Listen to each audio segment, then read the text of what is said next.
This is not the same Barcelona. There is only one obsession left, the sixth Champions League. Think this team isn't ready?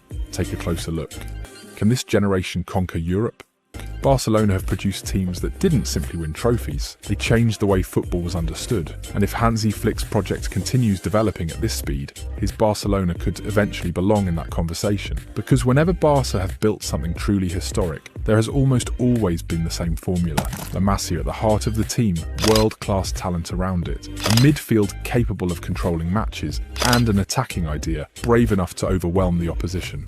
The first great modern example was Johan Cruyff's dream team.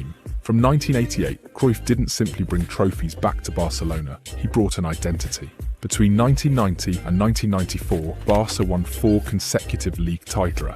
Laudrup, Koeman, Stoichkov, Romario, Guardiola, Ferrer. It was a team built around technical superiority, attacking football, and the belief that controlling the ball meant controlling the opponent. But Barcelona would have to wait until 2008 to witness something even more dominant. Pep Guardiola arrived with an enormous challenge. Barca had gone 2 seasons without winning a major trophy, and Pep responded by returning to Cruyff's principles while pushing them into another dimension. Positional football, aggressive pressing, endless combinations, and complete trust in La Masia. Estas dudas van a decrecer, tendrán menos, simplemente porque siento de que estoy preparado. And in his first season, Barcelona won the treble. Perhaps no match represented that revolution better than the 6-2 at the Santiago Bernabeu. Thierry Henry scored twice, Lionel Messi scored twice, Carles Puyol and Gerard Piqué added another 2 assists. But beyond the scoreline, Guardiola revealed one of the most influential tactical decisions of modern football, Messi as a false 9. Suddenly Madrid's centre-backs had an impossible decision: follow Messi into midfield and leave enormous spaces behind them, or remain deep and allow perhaps the greatest player ever to receive freely between the lines. There was no correct answer. Even before that demolition, Guardiola's first Clásico had already shown the difference between both teams. Barcelona controlled Madrid at the Camp Nou before Messi finished the game with that famous chip over Iker Casillas, with Fabio Cannavaro desperately sliding towards the goal and crashing into the post, trying to stop the inevitable. Then came Rome. Manchester United were European champions. Sir Alex Ferguson had Cristiano Ronaldo. They were supposed to represent Barcelona's greatest test. Instead, Barca suffocated them. Samuel Eto'o scored first before Messi produced one of the most iconic images of his career, somehow rising above United's defence to score with his head and seal Barcelona's 3rd European Cup. And Barcelona weren't finished. They won all 6 trophies available in the calendar year: La Liga, Copa del Rey, Champions League, Spanish Super Cup, UEFA Super Cup and Club World Cup. Messi, Henry and Eto'o up front. Xavi, Iniesta and the emerging Sergio Busquets controlling mid-Barcelona. Remember that formula, because it happened again. After Spain won the 2010 World Cup with a Barcelona-heavy core, Guardiola's team reached perhaps its purest version in 2010-11. And once again, the structure was recognisable. La Masia in defence, Barca DNA controlling midfield, an academy superstar leading the attack, and elite forwards surrounding him. David Villa joined Pedro and Messi, but Barcelona still didn't depend on a traditional number 9. Messi was the 9. The first Clásico at the Camp Nou demonstrated exactly why that mattered. Xavi scored, Pedro scored, Villa scored twice, Jeffren finished it. Barcelona 5-0, Real Madrid. And perhaps the craziest part was that Messi didn't score. Madrid responded by winning the Copa del Rey final through Cristiano Ronaldo, but Barcelona answered on the biggest stage possible, the Champions League semi-final. Guardiola's positional control against Mourinho's controlled chaos. And at the Santiago Bernabeu, Messi produced another masterpiece, scoring twice in a 2-0 victory, including that extraordinary run through Madrid's defence that essentially decided the tie before Barcelona returned home. The league numbers showed just how extraordinary the rivalry was. Barcelona finished with 96 points and 95 goals. Mourinho's Madrid scored an incredible 102 goals and collected 92 points. Cristiano Ronaldo, Benzema, Higuain, Kaká. Madrid were terrifying, but Barcelona were simply better. And then came Wembley, again Manchester United, again Sir Alex Ferguson. This time Wayne Rooney and Javier Hernandez were waiting, and again Barcelona played without a conventional fixed 9. Pedro opened the scoring, Rooney equalised, then Messi fired from outside the area before David Villa bent an exquisite finish, into the corner. Mourinho's Madrid produced their historic 100-point league season, and Barcelona had to reinvent themselves again. And that's exactly what happened in 2014-15. This time, the revolution came through the attack. Messi, Luis Suarez, Neymar Jr., MSN. Instead of overwhelming opponents purely through midfield control, Luis Enrique's Barcelona could destroy them with devastating attacking transitions and three forwards capable of deciding matches independently. Manchester City fell in the round of 16. PSG were eliminated in the quarter-finals. Bayern Munich were beaten in the semi-finals. Then came youth. Different manager, different tactical philosophy, different generation.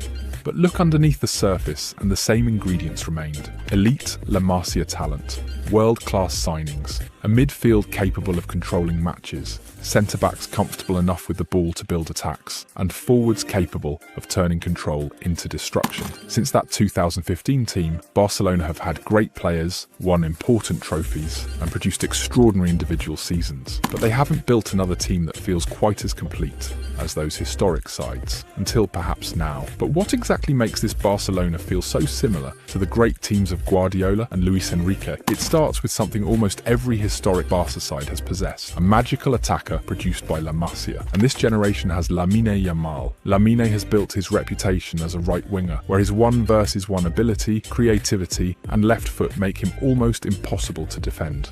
But the next stage of his evolution could be fascinating, because just as Barcelona gradually did with Lionel Messi, Flick can begin moving Lamine closer to the centre of the pitch. Because right now, Lamine often has to receive near the touchline, beat his defender and create his own route towards goal. Move him inside more frequently and the equation changes. Now he can receive directly between midfield and defence, combine around the box and influence attacks without first having to travel 20 metres to reach the most dangerous areas. And Barcelona's new signings make that possible. Anthony Gordon and Karim Adeyemi provide width and devastating speed. Flick's attacking system needs wingers capable of stretching the pitch, fixing fullbacks and creating space through the middle. If Gordon or Adeyemi stay wide and force defenders towards the touchline, suddenly Lamine can attack the space they leave Butcher. And somehow Barcelona looked at that squad and decided it wasn't enough. Anthony Gordon arrives after an outstanding World Cup with England. His acceleration into space, his pressing and defensive work finally give Flick a high-level alternative capable of rotating with Rafinha without completely changing Barcelona's intensity. Then there's Karim Adeyemi. Devastating acceleration, direct running and end product after producing 12 goals and 11 assists last season. And behind them is another name you need to remember: Jesse Bissiru. Only 18 years old, unpredictable, explosive and fearless in 1 versus 1 situations. He has already produced 2 brilliant goals during pre-season and possesses some of the qualities that make Lamine so dangerous. Except Bissiru naturally threatens from the opposite side. He may initially continue his development through La Masia, but don't be surprised if Flick accelerates that process. Then Barcelona brought back another weapon, João Cancelo.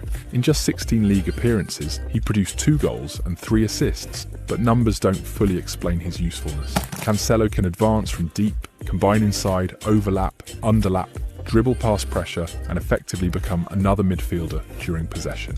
And then came the signing that changes everything. Rodri, Ballon d'Or winner, World Cup Golden Ball winner, world champion, and arguably the best defensive midfielder on the planet. Barcelona haven't simply signed another midfielder, they've signed the player who can give everyone else freedom. Rodri provides the control, positioning, defensive security, and experience that allows Pedri to move higher, Olmo to attack between the lines, and Flick's fullbacks to become more aggressive. Try taking the ball away from a midfield containing Rodri, Pedri, Olmo, Bernal and Gavi. Good luck.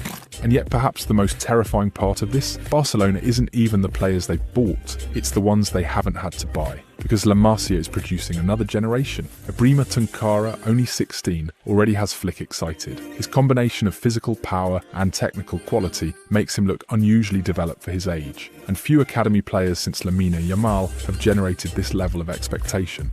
Xavi Espart has impressed Flick with his intelligence and versatility, earning comparisons from his manager to Philippe Lahind. Gordon pins the left back. Lamine appears inside. Fermin Lopez attacks from the second line. Dani Olmo moves between defenders. Who follows whom? That's the kind of positional chaos Flick wants to create. And this is where another similarity with Barcelona's greatest teams appears: control in midfield.